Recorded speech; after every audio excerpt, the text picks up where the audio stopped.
Hello everyone, welcome back to Studypedia. चलिए CHSL का एक और शिफ्ट आज सॉल्व करते हैं। ठीक है, सीएचएसएल का ये है 20 नवंबर का थर्ड शिफ्ट। ठीक है, थोड़ा सा टफ है ये शिफ्ट, तो ये शिफ्ट ज़रूर देखना और वीडियो अच्छा लगे वीडियो को एंड तक ज़रूर देखिएगा। वीडियो अच्छा लगे तो एक सब्सक्राइब ज़रूर करिएगा और इससे पहले वाले जो शिफ्ट्स हैं वो आप मेरे पेज पे जाके प्लेलिस्ट वाले सेक्शन में देख सकते हैं। चलिए वीडियो को स्टार्ट करते हैं। देखिए हमसे क्या कहा गया है, अगर 25 का स्क्वायर 625 है तो 125 का बताना है। देखिए जिसको याद है वो तो इजीली बता देगा, लेकिन जिसे नहीं पता उसके लिए मैं आपको बस बता देती हूँ। आप क्या कर लो, 100 + 25 का होल स्क्वायर, मतलब a square plus B square, a plus B का होल स्क्वायर आप लगा दो। अब देखो 25 का तो यहीं दे रखा है, a square plus B square plus में 2ab, तो देखिए ये कितना हो जाएगा 50, तो ये हो जाएगा 5000, तो ये कितना हो जाएगा 15625। अगर किसी को इजीली 125 का याद था तो ठीक है, नहीं तो a प्लस बी का होल स्क्वायर ऐसा कुछ आए तो आप लगा दो। अब देखिए इसके अंदर हमें वैल्यूज पूछा है। साइन 45 होता है 1/√2, कॉस 45 भी कितना होता है 1/√2। ठीक है, प्लस में अब tan 60 डिग्री पे हमारा होता है √3 और sec 30 डिग्री पे होता है 2√3 और cos 30 डिग्री पे कितना होता है 2 इंटू में cot 45 डिग्री पे होता है हमारे पास 1। ठीक है, बस यही करना था। ये 3 से 3 कैंसिल हो जाएगा, 1/2 प्लस में यहाँ पे 2 रहा और यहाँ पे भी 2 बचेगा, तो ये 4, तो ये कितना हो जाएगा 9/2। अगला देखेंगे। अब देखिए ये वाला जो शिफ्ट है ना, ये मेरे पास बाइलिंगुअल नहीं था, इसके अंदर हिंदी में कुछ नहीं था, तो ऐसा कुछ है नहीं, मैं बाकी आपको समझाती रहूंगी। देखिए वो क्या कह रहा है, एक हिल है, एक पहाड़ी है जिसकी हाइट है कितनी 240 मीटर, उसके बाद एक पोल है। ठीक है, उसके अंदर 2 एंगल बन रहे हैं, एंगल ऑफ डिप्रेशन, पहले तो टॉप से लेके पोल के टॉप तक। ये मैंने इसे पोल मान लिया, पोल का टॉप है, इसके ऊपर एक एंगल बन रहा है, वो कितने डिग्री का बन रहा है 60 डिग्री का, और एक उसके पैरों में बन रहा है, वो कितने डिग्री का बन रहा है 60 डिग्री का। इतनी बात समझ में आई। तो अब वो हमसे क्या पूछ रहा है, the difference between the height of the pole. देखिए ये जो हाइट है ये हम इस पोल की हाइट मान लेते हैं, ये x है, और डिस्टेंस फ्रॉम द हिल, और ये जो डिस्टेंस है हिल का किससे, पोल से जो डिस्टेंस है इसको हम y मान लेते हैं। तो बेसिकली उसने हमसे x - y पूछा है। ठीक है, तो देखिए सबसे पहले ही हम बड़ा वाला ट्राइंगल लेते हैं जिसके अंदर 60 डिग्री का एंगल बन रहा है। तो tan 60 डिग्री क्या होता है, √3 इज इक्वल्स टू में tan का क्या फॉर्मूला होता है, परपेंडिकुलर अपॉन में बेस, तो 240 अपॉन में y। ठीक है, तो यहाँ से अगर आप देखो तो आपकी y की वैल्यू कितना आ जाएगा 240, ये √3 नीचे आएगा, इसको रैशनलाइज कर देंगे, ये हो जाएगा √3। तो हमारे पास y का वैल्यू कितना आ गया, y का वैल्यू हमारे पास यहाँ से आ गया 80 √3। अब देखिए ये जो छोटा वाला ट्राइंगल है, मैं ये बीच में से ये लाइन हटा देती हूँ, अब इसकी ज़रूरत नहीं। अगर ये हमारे पास कितना आ गया 80 √3, तो ये भी हमारे पास कितना रहेगा 80 √3। ठीक है, तो हमारे पास से ये जो ट्राइंगल का ये वाला जो एरिया है इसको h मान लो, ये निकल आएगा। तो हम पहले इसे कैलकुलेट करते हैं। तो tan 30 डिग्री का क्या फॉर्मूला होता है 1/√3, 1/√3 इज इक्वल्स टू में h अपॉन में इसका बेस कितना हो गया 80 √3। तो ये कैंसिल हो गया, तो ये इतना हमारे पास 80 है, तो हमारे पास जो पोल है, पोल कितना हो जाएगा 160। ठीक है ना, क्योंकि ये 80 है, ये पूरा 240 था, ये जो मैंने 240 यहाँ लिखा है ये पूरा 240 था, तो हमारे पास पोल कितना हो गया 60। तो हमसे x - y पूछा है तो आप कर लेते हैं 160 माइनस में y कितना आया था हमारे पास 80 √3।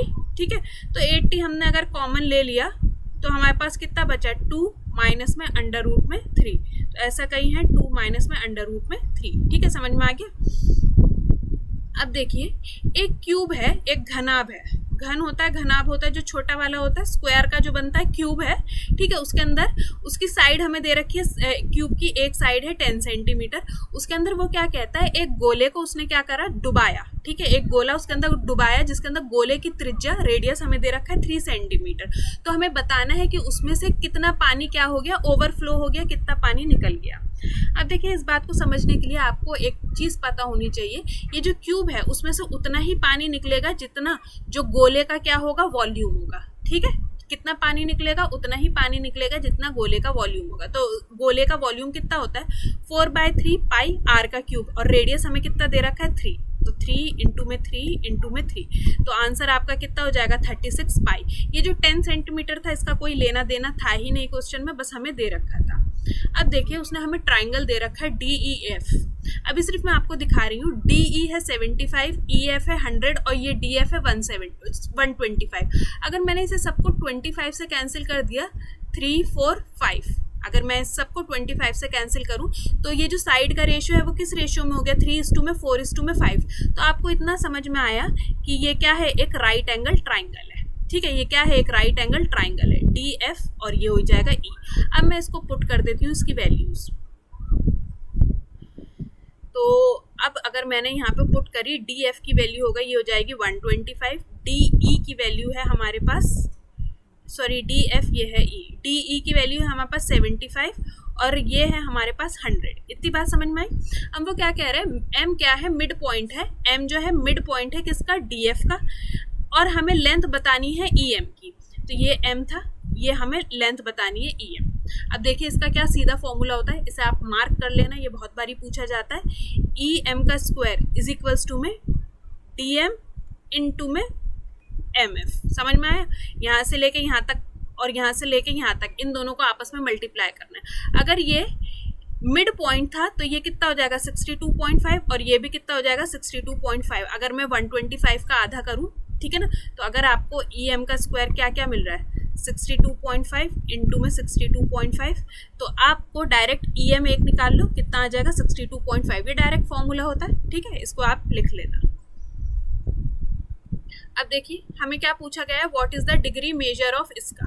अब देखो मैं इसका क्वेश्चन दिखा देती हूँ, ये क्या था, ये है -5 पाई, मैं यहाँ लिख देती हूँ, माइनस का 5 पाई डिवाइडेड बाय 3। ये हमें रेडियन में दे रखा है, इसको हमें डिग्री में बताना है। तो डिग्री का क्या फॉर्मूला होता है, डिग्री इज इक्वल्स टू में रेडियन इंटू में 180 पाई, ये हमें डिग्री में बताना है। तो रेडियन हमें दे रखा है माइनस का 5 पाई बाय 3 इंटू में 180 पाई, कैंसिल कर देंगे, 3 6 तो ये कितना हो जाएगा, माइनस का 300 डिग्री। ठीक है ना, दिखा देती हूँ आंसर मैं आपको, माइनस का 300 डिग्री। ठीक है, अब हमसे पूछा गया है which of the following set can never be side of the triangle. अब देखिए अगर आपको तीनों साइड दे रखी हो ट्राइंगल की तो वो कैसे निकालते हैं, A प्लस बी क्या होना चाहिए, बड़ा होना चाहिए C से। लेकिन यहाँ पे A प्लस बी जो दो साइड का जो ये मेजर है, A प्लस बी कौन सी साइड्स होनी चाहिए, स्मॉलेस्ट। छोटी जो साइड्स हमें दे रखी होती हैं उनका योग हमेशा क्या होगा, बड़ा आएगा, किससे, तीसरी साइड से। ठीक है, तो देखिए इसके अंदर जो स्मॉलेस्ट साइड है वो ये है, तो 5 बड़ा है 4 से, तो ये तो बना देगा ट्राइंगल। ये तो तीनों इक्वल हैं तो कोई भी दो साइड्स ले लो तो वो तो बड़ी ही आएंगी तीसरी से, तो ट्राइंगल बन जाएगा। अब देखिए इसके अंदर जो स्मॉलेस्ट साइड है वो कौन सी है, ये वाली है। ठीक है ना, तो ये 5 जो है 6 से क्या है, छोटा है, 5 क्या है, 6 से छोटा है। तो जो C है ये कभी भी ट्राइंगल फॉर्म नहीं करेगा। तो आपको हमेशा पता होना चाहिए जो दो साइड्स को हम प्लस करते हैं वो हमेशा कौन सी साइड्स होती हैं, छोटी साइड्स होती हैं, और वो दोनों प्लस होके क्या होनी चाहिए, बड़ी साइड, जो तीसरी साइड जो बड़ी साइड से उनसे बड़ी आनी चाहिए। इसे भी आप मार्क कर लेना, डायरेक्ट क्वेश्चन के अंदर ये बहुत बारी पूछा जाता है कि किस से मिलके आपका एक ट्राइंगल बनेगा, त्रिभुज बनेगा। अब वो कहते हैं इसके अंदर हमें बताना है हाउ मेनी डायगोनल्स, विकर्ण बताने किसके अंदर, हेक्सागन के अंदर। अब हेक्सागन के अंदर साइड्स कितनी होती हैं, 6 होती हैं, तो डायगोनल विकर्ण निकालने का फॉर्मूला क्या होता है, n-3/2। और यहाँ पे n क्या होता है, नंबर ऑफ साइड्स, तो n हमें दे रखा है 6 इंटू में 3/2। तो मेरे हिसाब से तो यहाँ पे आंसर कितना आना चाहिए, 9 आना चाहिए। इन्होंने आंसर 6 दे रखा है जो कि गलत है, और बाकी अगर आपको कुछ लगे तो आप मुझे कमेंट सेक्शन में बता सकते हो। अब देखिए वो क्या कहता है, एक specific rate of simple interest था, साधारण ब्याज था, जिसके अंदर आपने पैसा इन्वेस्ट करा, वो कितना बन गया 1850। कितने साल के बाद, 4 साल के बाद 18500। और 19800 कब बना, 6 साल के बाद, मतलब टोटल 6 साल के बाद, मतलब 2 साल के बाद। ठीक है, अब आपको इतनी बात समझ में आ गई। अब आप देखो इसके बीच में जो डिफरेंस आया वो कितने का आया, 1300 रुपये का। यही इसका क्या था, साधारण ब्याज। तो 2 से डिवाइड कर देंगे तो 1 साल का साधारण ब्याज कितना आ गया, 650 रुपये। और अगर मुझे प्रिंसिपल पे जाना हो तो मैं इसे 4 से मल्टीप्लाई कर दूंगी, तो इसके अंदर अगर मैंने इसको 4 से मल्टीप्लाई करा ये बन जाएगा 2600। ठीक है 2600 मैंने अगर इसमें से माइनस कर दिया तो मेरा प्रिंसिपल कितना आ जाएगा 15900। तो यहाँ पे जो अमाउंट इन्वेस्ट करा गया था वो था 15,900 रुपये। तो हमें क्या बताना है, कैलकुलेट द सिंपल इंटरेस्ट, साधारण ब्याज को कैलकुलेट करना है 15,900 के ऊपर साधारण ब्याज कैलकुलेट करना है कितने पे, ब्याज दर दे रखी है 12% और कितने साल के लिए, 5 साल के लिए। ठीक है, या आप इसे कैलकुलेट कर लो, 159 को किससे मल्टीप्लाई कर दोगे आप 60 से, तो देखिए आपको आंसर कितना मिल जाएगा, इधर कैलकुलेट हुआ है ऑलरेडी, ऑप्शन नंबर सी 9540। अब ये भी कुछ ऐसे ही है, एक स्पेसिफिक अमाउंट ऑफ प्रिंसिपल है जिसे इन्वेस्ट करा गया है, एक धन राशि था जिसे उसने इन्वेस्ट करा है किसके ऊपर, साधारण ब्याज के ऊपर ही। ठीक है, तो देखिए उसने क्या करा है, जो एनुअल सिंपल इंटरेस्ट रेट है वो कितना है 6% पहले 2 साल के लिए, 6% है पहले 2 साल के लिए, फिर 8% है कितने सालों के लिए, 4 साल के लिए, प्लस और फिर कितना है 10% है, 10% है कितने साल के लिए ये हमें नहीं बताया। The total interest earn after 9 years, तो टोटल कितना है 9 साल के लिए, तो 4 2 6 ये कितने साल के लिए हो गया, 3 साल के लिए, और जो टोटल इंटरेस्ट है वो कितना मिला है उसे 7400 रुपये। तो हमें बताना है कितना अमाउंट इन्वेस्ट हुआ था, पी बताना है। तो देखिए ये कितना हो जाएगा 12, 8 4 = 32 और 10 3 = 30। अगर आप ये सब प्लस कर दो तो ये हो जाएगा 74p अपॉन में 100, एलसीएम का 100 तो सबके साथ है, इज इक्वल्स टू में 7400। तो ये कैंसिल हो जाएगा, तो यहाँ से आपका प्रिंसिपल कितना आ जाएगा 10,000 रुपीज़, ऑप्शन नंबर सी रहेगा। अब देखिए वो क्या कहता है, एक पर्सन लोन लेता है 25,000 का 2 साल के लिए और इंटरेस्ट रेट कितना है, साधारण ब्याज पे 5% का। तो हमें बताना है उसे टोटल कितना अमाउंट पे करना पड़ेगा 2 साल के बाद। तो टोटल अमाउंट मतलब प्रिंसिपल प्लस में इंटरेस्ट। तो देखिए 25,000 का 2 साल के लिए 5% से पहले अगर आप इंटरेस्ट कैलकुलेट कर दो तो ये 2 5 = 10, तो ये कितना हो जाएगा 2500 प्लस में 25,000। ठीक है ना, ये इंटरेस्ट था, ये प्रिंसिपल था, तो आपका आंसर कितना रह जाएगा 27,500 से टोटल अमाउंट पे करना है।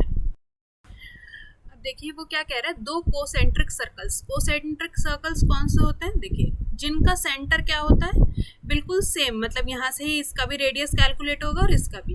अब वो क्या कहता है, the radius of C2 is less than the radius of C1, मतलब ये जो छोटा वाला है ये है C2 और ये वाला जो है ये है C1। अब वो क्या कहता है, ए बी क्या है, एक कॉर्ड है, जीवा है किसकी, C1 सर्कल की, ये वाली जिसकी लेंथ कितनी है 16 सेंटीमीटर, मैंने ऐसे बना दी। अब वो क्या कह रहा है, जो टच करता है C2 को, ठीक है ऐसे ही हो रहा है, एट पॉइंट P यहाँ पे टच करता है, ये है A है और ये है B, तो हमें BP की लेंथ बतानी है। तो देखिए अगर यहाँ से मैंने ये सर्कल हटा दिया तो अगर आप ये देखो तो ये सेंटर से कॉर्ड के ऊपर क्या है, परपेंडिकुलर है। जब सेंटर से कॉर्ड के ऊपर क्या होता है, परपेंडिकुलर होता है, तो वो कॉर्ड को क्या करता है 2 इक्वल पार्ट्स में डिवाइड करता है। तो हमारा बीपी का लेंथ कितना हो जाएगा 8 सेंटीमीटर। अब देखिए वो क्या कहता है, एक सर्कल है जिसके अंदर 2 पैरेलल कॉर्ड हैं, 2 पैरेलल जीवा है, ठीक है ना, जी पैरेलल शायद समांतर, ठीक है, जिनका लेंथ कितना है, एक का है 10 सेंटीमीटर है, एक का 24 सेंटीमीटर। अब देखो ये सेंटर है, दोनों पैरेलल है एक ही साइड पे, एक का है 24 सेंटीमीटर तो मतलब 12 सेंटीमीटर और दूसरा क्या है 5 सेंटीमीटर। अब देखो वो क्या कह रहा है, द डिस्टेंस बिटवीन देम, मतलब जो इन दोनों के बीच का डिस्टेंस है यहाँ से लेके यहाँ तक का, ये जो बीच का डिस्टेंस है वो कितना दे रखा है 7 सेंटीमीटर। हमें बताना है एरिया ऑफ द सर्कल। अब एरिया ऑफ द सर्कल क्या होता है, वृत्त का एरिया पाई आर का स्क्वायर। इसके लिए आपको क्या चाहिए, रेडियस निकालना पड़ेगा। देखिए जब भी ऐसा दे रखा हो, अब मैं आपको बना के दिखाती हूँ। अब ये दोनों एक ही साइड है, तो ये कुछ ट्राइंगल ऐसे हैं, एक का बेस है 12, एक का बेस है 5। अगर आप इन दोनों का डिफरेंस करो तो आपको क्या मिलेगा 7 सेंटीमीटर, ठीक है, इन दोनों का डिफरेंस क्या मिलेगा 7 सेंटीमीटर। और यहाँ पे इसने डिफरेंस कितना दे रखा है 7 सेंटीमीटर। जब भी जो इसने जब ये दोनों एक साइड होती है ना तो ये डिफरेंस देता है, और जब दोनों कॉर्ड्स क्या होती है ऑपोजिट साइड होती हैं तो ये हमेशा क्या करके देता है, उनका सम करके देता है, उनको प्लस करके देता है, ठीक है ना। अगर उसका डिफरेंस किससे मैच हो रहा है, दोनों कॉर्ड का डिफरेंस या सम जो होता है जो गिवन होता है उससे मैच हो रहा होता है, तो आप समझ जाओ ये क्या है, ट्रिपलेट है। तो ट्रिपलेट क्या होता है 12 5 13, 5 12 13, समझ में आया। और अगर ये दोनों ऑपोजिट साइड में होती, मतलब एक यहाँ है और एक कॉर्ड यहाँ पे दे रखी होती, तो ये डेफिनेटली जो इन दोनों कॉर्ड का जो होता है ना, मतलब ये दोनों पूरा टोटल ये क्या देता, सम देता। और सम भी सपोज ये देता है तो इसका अगर वो सम करके देता तो वो 17 देता, फिर मतलब वो ट्रिपलेट उस हिसाब से बनाता है, ठीक है। तो आपको समझ में आया, इसका ट्रिपलेट जो उसने बनाया वो क्या है, 5, 12, 13, ठीक है, यही होता है। अब देखिए 13 इसके अंदर हमारा क्या आ गया, रेडियस, क्योंकि रेडियस तो दोनों में कॉमन होगा, तो बस हमें निकाल देना है पाई। इसने पाई की वैल्यू यही रख रखी है, पाई आर का स्क्वायर, 13 इंटू में 13, तो ये कितना हो जाएगा, 169 सेंटीमीटर स्क्वायर। समझ में आया। ऑपोजिट में रहेगा तो दोनों का क्या कहते हैं, जो डिफरेंस है बीच का वो प्लस करके देगा। और आप हमेशा देख लेना, अगर वो ट्रिपलेट बन रहा है तो उसके अंदर डायरेक्ट ट्रिपलेट ही यूज कर देना। अब देखिए वो क्या कह रहा है, when the radius of sphere, एक जो त्रिज्या है किसकी, स्फीयर की, गोले की, इंक्रीज कर दी गई है 7 से। देखो पहले सपोज r था, अब कितना हो गया, r+7 हो गया, ठीक है। तो वो क्या कहता है, उसका सरफेस एरिया, पृष्ठीय क्षेत्रफल, वो क्या होता है, 4 पाई आर का स्क्वायर। और अब अगर आप देखो आर क्या हो गया है, ये हो गया है, तो ये कितना हो गया, 4 पाई आर का r+7 का होल स्क्वायर बन गया। इतनी बात समझ में आई। ये क्या है, अब वो क्या कहता है, जब उसका रेडियस इंक्रीज हुआ तो जो उसका एरिया है वो कितना इंक्रीज हो गया, 4312। देखो इस केस में जब रेडियस इंक्रीज हुआ तो उसका एरिया इंक्रीज हुआ, मतलब जो इन दोनों के बीच का अगर मैं डिफरेंस कर दूं तो वो मुझे कितना मिलेगा, 4312। अगर नहीं समझ में आया तो एक बारी और पढ़ लेना। तो हमसे पूछा जा रहा है volume of the original sphere. Original sphere का वॉल्यूम क्या होता है, 4/3 पाई आर का क्यूब। तो हमें यहाँ पे से क्या निकालना पड़ेगा, आर निकालना पड़ेगा। अब देखो दोनों में से मैंने क्या कर दिया, 4 पाई कॉमन ले लिया। 4 पाई मैंने अगर कॉमन ले लिया तो ये देखिए ये क्या बचा अंदर, r+7 का होल स्क्वायर, r+7 का होल स्क्वायर माइनस में r का स्क्वायर, ठीक है, इज इक्वल्स टू 4312। अब अगर मैं इसको यहाँ पे 22/7 करके, ठीक है ना, इसको कर दूँ 22/7, रेडियस हटा दूँ, तो अगर मैं इसे पूरा यहाँ से कैलकुलेट कर दूँ, 4 1 ज़ा 4, 4 7 ज़ा 28 और 4 8 ज़ा 32, देन 11, पहले 2 से कर देती हूँ, ये 11 रह जाएगा, 2 5 ज़ा, 2 3 ज़ा और 2 9 ज़ा, और ये रह जाएगा 11 से करूँगी, 11 4 ज़ा और ये 9। तो देखो यहाँ पे जो बचा ये 7 था, यहाँ पे ले जाके मल्टीप्लाई कर देंगे। मैंने मल्टीप्लाई नहीं करा, आप कर देना, 343 मतलब 7 का क्यूब बचा। अब ये देखिए अगर मैं इस टर्म को a मान लूँ और इस टर्म को b मान लूँ तो ये क्या है, a square minus b square. तो इसका फॉर्मूला क्या होता है, a प्लस बी और a माइनस बी। तो देखिए ये मेरे पास a है, a प्लस बी और ये हो जाएगा a minus B is equals to में 49 इंटू में 7। अब यहाँ पे से क्या हो गया, 2r प्लस का 7, ये कैंसिल हो जाएगा तो यहाँ पे क्या बचा, 7, ठीक है, इज इक्वल्स टू में 49 इंटू में 7। ये मैंने इधर से कैलकुलेट कर दिया, 7 से 7, तो 2r इज इक्वल्स टू में, तो 7 ये इधर प्लस हो रहा है, इधर माइनस हो जाएगा, 7 6 ज़ा 42। तो यहाँ से r का वैल्यू हमारे पास कितना आ गया, 21। समझ में आया, r का वैल्यू हमारे पास कितना आ गया, 21। थोड़ा सा लेंदी था, इसे करना पड़ेगा। तो देखिए बस यहाँ पे कैलकुलेट कर दो, 4/3 पाई r का क्यूब, 21 इंटू में 21 इंटू में 21, तो 3 7 ज़ा 21 से एक 21 कैंसिल, 441 इंटू में 88, तो आपका आंसर कितना आ जाएगा, 38808, ठीक है। ये थोड़ा सा इधर कैलकुलेटिव था, ये करना पड़ेगा कि उसको डिफरेंस दे रखा था उन्होंने। अब देखिए वो क्या कहता है, एक रोप को कट करा गया है 2 पार्ट्स में, पहला है 3/7। अब देखिए ये जो नीचे वाला होता है ये क्या होता है, टोटल होता है। अगर आपने 7 में से 3 पार्ट ले लिए तो बचा हुआ कितना हुआ, 4/3। तो जो देखिए ये फर्स्ट पार्ट था, ये हो जाएगा उसका सेकंड पार्ट का वैल्यू उसने हमें कितना दे रखा है, 12 मीटर, ठीक है। तो हमसे पूछा जा रहा है ओरिजिनल लेंथ, तो 4 1 ज़ा 4, 4 3 ज़ा 12, तो ओरिजिनल लेंथ कितना आ जाएगा, 9 मीटर। अब ऐसा यहाँ पे कुछ नहीं दे रखा, तो आई डोंट नो ये ऑप्शंस इसके अंदर गलत हैं या सही हैं। अगर आपको कुछ लगे तो आप मुझे कमेंट सेक्शन में बता सकते हो। अब देखिए वो क्या कह रहा है। अब देखो अभी आपको पहले मैं एक चीज़ बताती हूँ। अगर आपको रेशियो दे रखा होगा किसका, साइड का, हाइट का या पैरामीटर का, मतलब ट्राइंगल में साइड का रेशियो, हाइट का रेशियो या पैरामीटर का रेशियो, आप उसका क्या करते हो, स्क्वायर करते हो। इन सब चीज़ों का आप क्या करते हो स्क्वायर, तो आपको सिंगल आउटकम क्या मिलता है, एरिया। एरिया, इसका भी एरिया, इसको करोगे तो भी एरिया मिलेगा। ठीक है, ये बात आई होप आप सबको पता हो। मतलब ये साइड्स का रेशियो है, ये अलग है।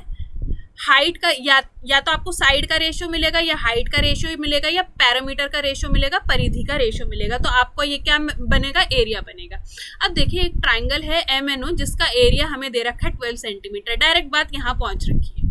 अब एक और उसका सिमिलर ट्राइंगल है M-N-O-, उसका जो पैरामीटर है, सपोज उसका पैरामीटर है P, दैट इज जो पैरामीटर है MNO का, ठीक है ना, ये था MNO, ये दूसरा वाला है MNO।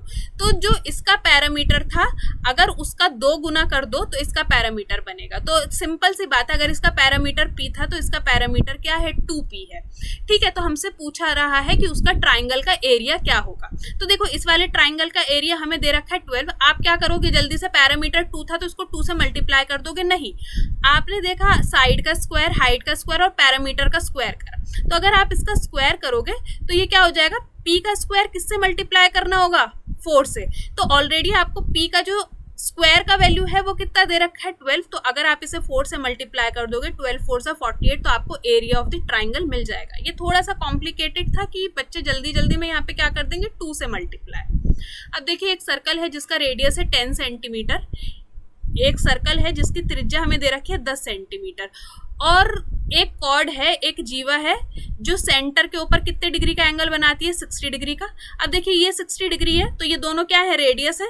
अगर दो साइड्स इक्वल हैं तो उनके एंगल्स भी क्या होते हैं, इक्वल होते हैं। तो ये भी क्या है और ये भी 10 है। तो हमें पूछा जा रहा है कॉर्ड की लेंथ, जीवा की लेंथ, तो वो भी कितनी रह जाएगी, 10 सेंटीमीटर। Option number B. अब वही है, एक सर्कल है जिसका सेंटर है O, एक वृत्त है जिसका केंद्र है O, ABC are on circumference, ये जो परिधि है ABC इसके ऊपर है। ठीक है, अगर वो कह रहा है एंगल AOB, A और B मैंने मान लिया, ठीक है, तो एंगल AOB उसने हमें दे रखा है 80 डिग्री, तो हम C मान लेते हैं, यहाँ पे है, तो उसने हमसे पूछा ACB, तो ये इसका क्या होता है, आधा होता है, कितना होगा, 40 डिग्री। मतलब सेंटर के ऊपर अगर एक कॉर्ड से सेंटर पे जो एंगल बनता है और उसी कॉर्ड से सरकमफ्रेंस पे, सर्कल के कहीं पे भी परिधि पे एंगल बनाए तो वो कितना होता है, आधा होता है। सपोज ये x है तो ये कितना होगा, x/2, तो ये 40 था तो ऊपर वाला कितना रहेगा, 80।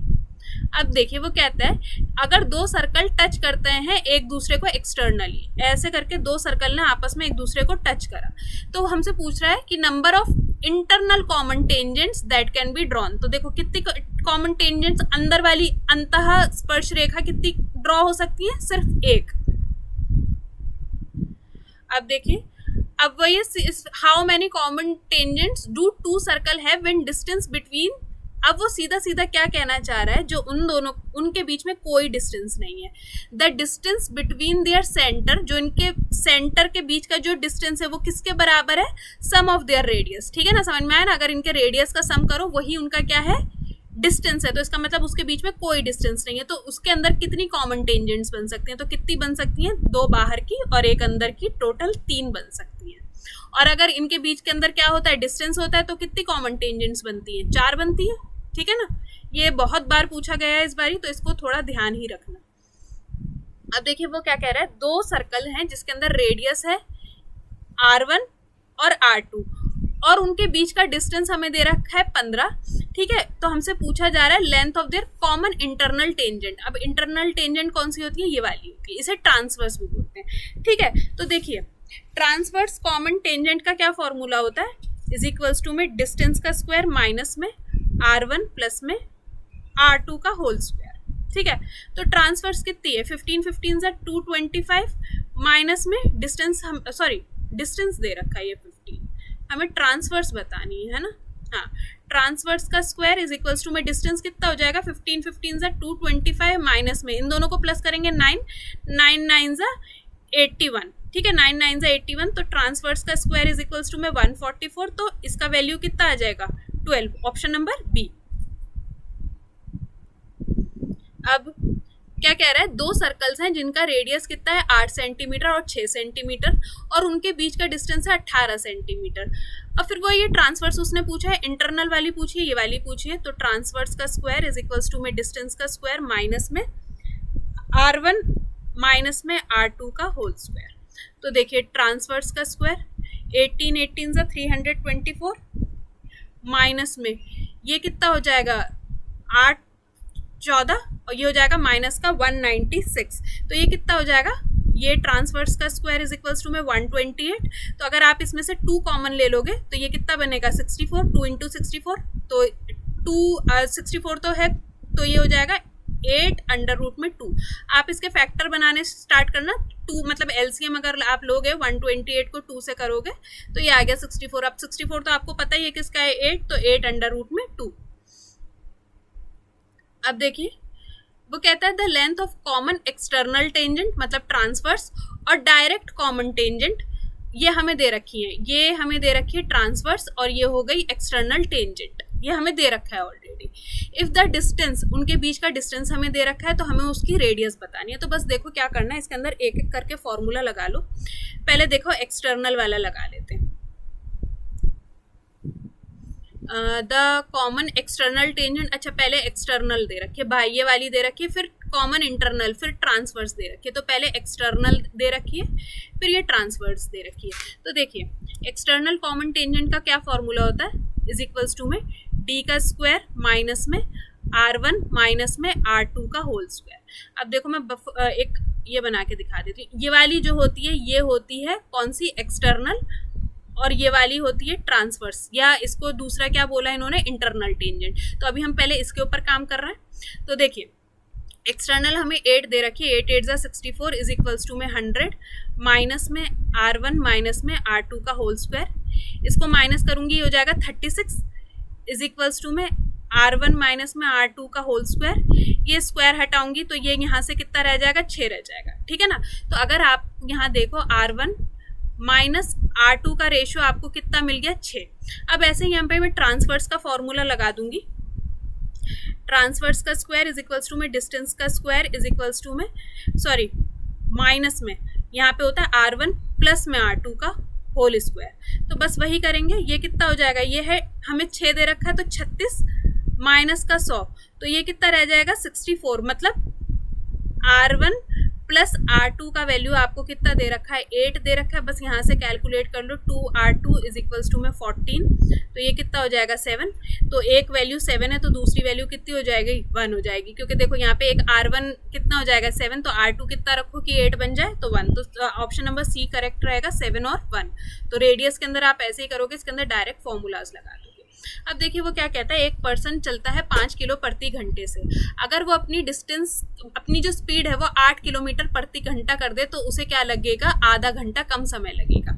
तो देखिए डिस्टेंस अपॉन में स्पीड क्या निकालता है, टाइम निकालता है। तो दोनों में अगर मैं डिस्टेंस अपॉन में स्पीड करूं तो ये दोनों का टाइम का डिफरेंस ही तो है, कितना है, आधा घंटा, 30 मिनट आधा घंटा, तो 40।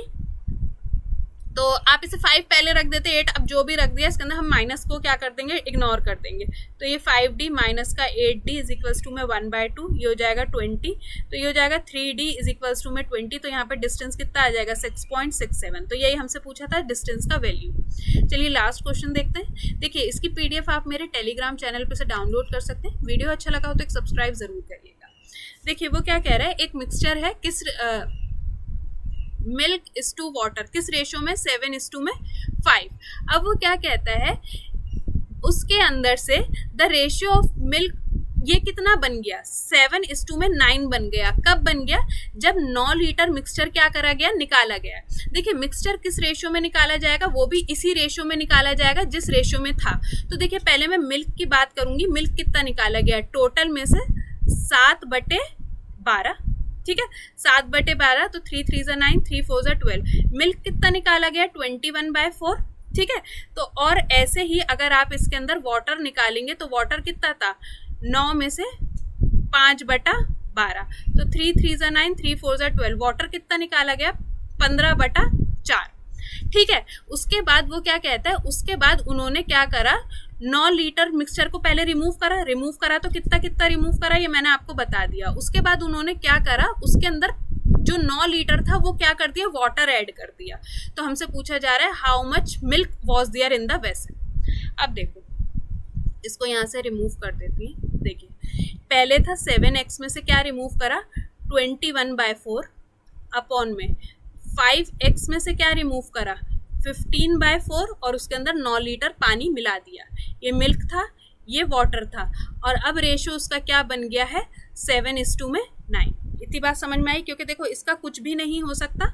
अब देखो यहाँ से इस वाली टर्म का पहले मैं एलसीएम ले लेती हूँ, तो ये कितना हो जाएगा, 28x माइनस का 21। ये जो पूरा एलसीएम लेके ये 4 बन जाता, वो मैंने यहाँ पे नहीं लिखा है, ठीक है। और यहाँ पे हो जाएगा 5x, ये हो जाएगा प्लस का 21। जब आप इसका पूरा एलसीएम लोगे तो ये भी पूरे में आ जाएगा, तो ये वाला 4 इस 4 से कैंसिल हो जाएगा, तो मैंने नहीं लिखा। तो इज इक्वल्स टू में 7/9, ठीक है ना, 7 × में 9। अब आपके लिए ये इतना, देखो आगे भी चलते हैं, मैं इसको पूरा कैलकुलेट करके दिखा देती हूँ। माइनस का 21, ये हो जाएगा 9 इज इक्वल्स टू में 7, और ये हो जाएगा 5x प्लस का 21, ठीक है ना। ओके, मैंने यहाँ पे एलसीएम लेके इसको नहीं करा मल्टीप्लाई, ये 20x आएगा, क्योंकि देखो 4 5 20 हो जाएगा 20x। अब देखो 7 यहाँ से कॉमन है, 7 4 28 और 7 3 21, ठीक है। तो यहाँ पे 28 बचा, यहाँ 21 बचा, ये 7 हमने यूज में ले लिया, तो ये कितना हो जाएगा, ये हो जाएगा देखो 9 4 मैं यहाँ पे लिख रही हूँ 36x माइनस में 3 9 27 इज इक्वल्स टू में 20x प्लस में 21। तो ये इधर जाके क्या हो जाएगा, 16x इज इक्वल्स टू में 48। तो x का वैल्यू यहाँ पे मेरे पास कितना आ गया, 3 आ गया। तो हमसे क्या पूछा गया था, how much milk was there in the beginning, कि मिल्क कितना था बिगिनिंग में। तो 7x था, तो 7 × में 3, 7 3 21 लीटर था। अब देखो मुझे ये इतना ऐसे ही आता है डायरेक्ट बेसिक से, थोड़ा सा डिफ़िकल्ट है ये इतना कैलकुलेट करना एग्जामिनेशन रूम में। तो अगर आपको इसका कोई शॉर्टकट पता हो तो आप मुझे कमेंट सेक्शन में ज़रूर बताइएगा। वीडियो अच्छा लगा हो तो एक सब्सक्राइब ज़रूर करिएगा, लगता है फ्रेंड और फैमिली के लिए इंपॉर्टेंट है। Do share the video. इसका PDF आप मेरे टेलीग्राम चैनल पे से ज्वाइन डाउनलोड कर सकते हैं, ठीक है। थैंक यू सो मच, मिलते हैं नेक्स्ट वीडियो।